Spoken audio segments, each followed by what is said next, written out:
দাবদাহ বেড়েই চলছে আর সেই দাবদাহে পড়ছে জনজীবন।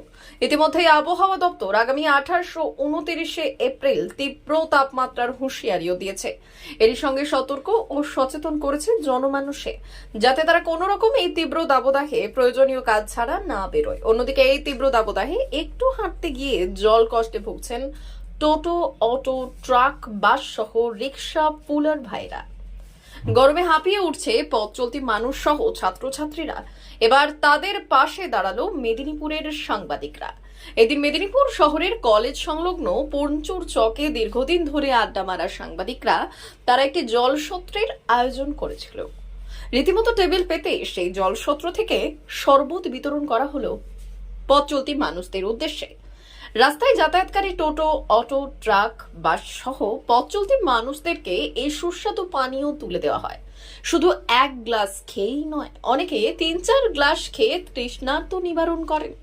এই কাজে সহযোগিতার হাত বাড়িয়ে দিয়েছেন অভিষেক চক্রবর্তী, শোভন দাস, চম্পক দত্ত, শেখ ওয়ারেস, সুনীল দাস, শেখ ওয়াবাইদুল সহ স্থানীয়রা।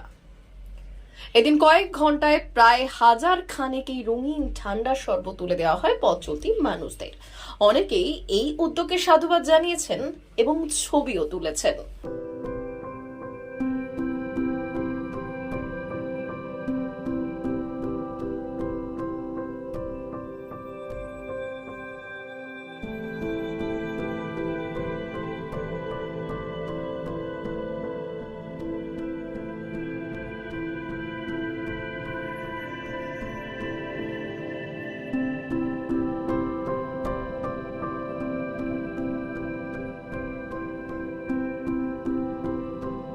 পঞ্চুচক যারা আমরা সাংবাদিকরা মাঠে ঘাটে কাজ করি, তাদেরই উদ্যোগে একটা জলসত্র অনুষ্ঠান, যে অনুষ্ঠানের মধ্য দিয়ে আমরা পথচলতি মানুষ এবং যারা স্টুডেন্ট, বিশেষ করে যানবাহন চালক, ড্রাইভার, কন্ট্রাক্টর, তাদের হাতে ঠান্ডা পানীয় তুলে দিলাম, যাতে এই তীব্র দাবদাহ থেকে তারা সুস্থ হয়, বাঁচে এবং তৃষ্ণা নিবারণ হয়। কিছুটা স্বস্তি পাই সাধারণ মানুষ। প্রায় 1000 খানেক গ্লাস আমরা আজ তাদের হাতে তুলে দিয়েছি।